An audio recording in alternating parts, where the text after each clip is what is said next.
Zemzemi, uji që shëron shpirtrat dhe trupat. Në zemër të njërës prej zonave më të thata dhe më të ashpra të globit, aty ku dielli djeg çdo gjë dhe ku jeta duket e pamundur, fshihet një sekreti jashtëzakonshëm. Një burim i vogël uji, i cili sfidon ligjet e natyrës prej më shumë se 4000 vjetësh. Ky nuk është një ujë zakonshëm, ai nuk shteron kurrë, nuk ndryshon shije dhe nuk prishet asnjëherë. Ai është uji Zemzemit.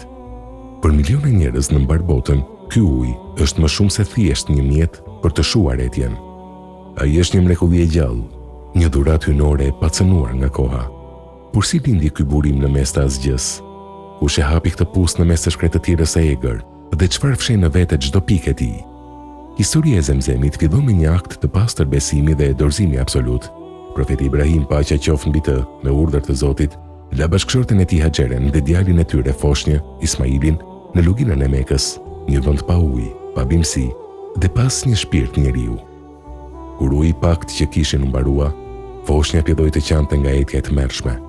E dëshpëruar, por e mbushur me shpresë të krijuesi, Haxheria filloi të brakonte mes dy kodrave, Safa dhe Merva, plot 7 herë, duke kërkuar ndihmë ose ndonjë shënjete. Në momentin e saj më të vështirë, kur shpresat njerëzore u shuan, Zoti i Gjithësisë dërgoi me mëshirën e tij engjëllin Xhibril. Engjëlli goditi tokën me krahun ose me këmbën e tij, dhe pikërisht nën këmbët e vogla të foshnjës Ismail shpërtheu një burim uji fuqishëm. Haxheria, e mahnitur dhe e friksuar se uji do të rrithte e do të humbiste në rër, filloi të rrethonte me dhe duke thënë: Zemzem, Zemzem, që do të thotë grumbullohu, ndalo.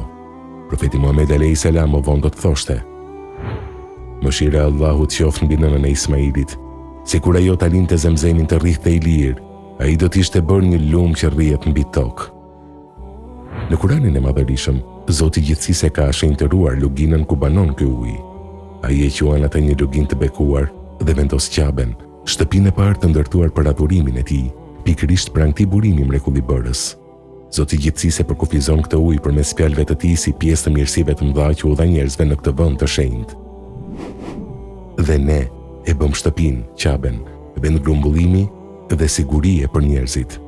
Surja El-Bekare 125. Zemzemi është shenja fizike e përgjigjes së lutjes së profetit Ibrahim, i cili ishte lutur Zotit: O Zoti ynë, unë kam vendosur disa nga pasardhësit e mi në një luginë ku nuk mbyllet gjë, pranë shtëpisë tënde të shenjtë. Prandaj bëj që zemrat e njerëzve të ndjejnë mall për ta dhe furnizoj ata me fruta, me qëllim që të falenderojnë. Surja Ibrahim 37. Zemzemi është pikërisht ai furnizimi i parë i bekuar, shenja e gjallë e mëshirës dhe përkujdesjes së krijuesit për robërit e tij. Udhëzimet e profetit Muhammed, paqja dhe bekimet e Allahut qofshin mbi të, na zbulojnë sekretin shpirtëror të këtij uji. Ai na mësoi se ky ujë sillet dhe vepron në trupin ton sipas qëllimit, niyetit me të cilin ne e pim atë. Profeti alayhis salam ka lënë një rregull të artë: uji i Zemzemit është për atë qëllim për të cilin pihet. Nëse e pi atë duke kërkuar shërim nga një sëmundje, Allahu të shëron, ai ta shuan etjen. Nëse e pi që të mbrohesh nga një frikë apo ankth, Zoti të jep qetësi.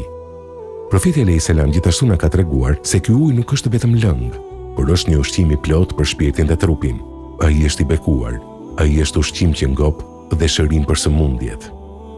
Për këtë arsye, dietarët e mëdhenj të historisë, përpara se të pinin ujin Zemzem, bënin lutje të jashtëzakonshme për shëndet, për dituri të dobishme dhe për shpëtim në ditën e gjykimit. Sot, shkenca moderne e vetëm sa konfirmon atë që profeti alayhis salam e tha shekuj më parë. Analizat e shumta laboratorike kanë vërtetuar se uji i Zemzemit ka një përbërje unike gjeologjike dhe kimike që nuk gjendet në asnjë ujë tjetër në planet. Çfarë përfitojmë realisht nga pirja e Zemzemit? Energji dhe rigjenerim. Ai është jashtëzakonisht i pasur me minerale jetike si kalciumi dhe magnezi, të cilët largojnë lodhjen dhe u japin energji qelizave të trupit. Pastrimi i trupit përmban sasi të larta të fluorideve natyrore, të cilat veprojnë si agent efektiv kundër mikrobeve dhe baktereve. Uji alkalik ka një nivel të lartë pH-i alkalik, gjë që ndihmon në neutralizimin e aciditetit në trup dhe mbron sistemin tretës. Strukturë molekulare unike. Studimet mbi kristalet e ujit kanë treguar se struktura e Zemzemit ndryshon dhe bëhet jashtëzakonisht e bukur dhe e rregullt kur mbi të lexohet emri i Zotit ose dëgjohen fjalë të mira.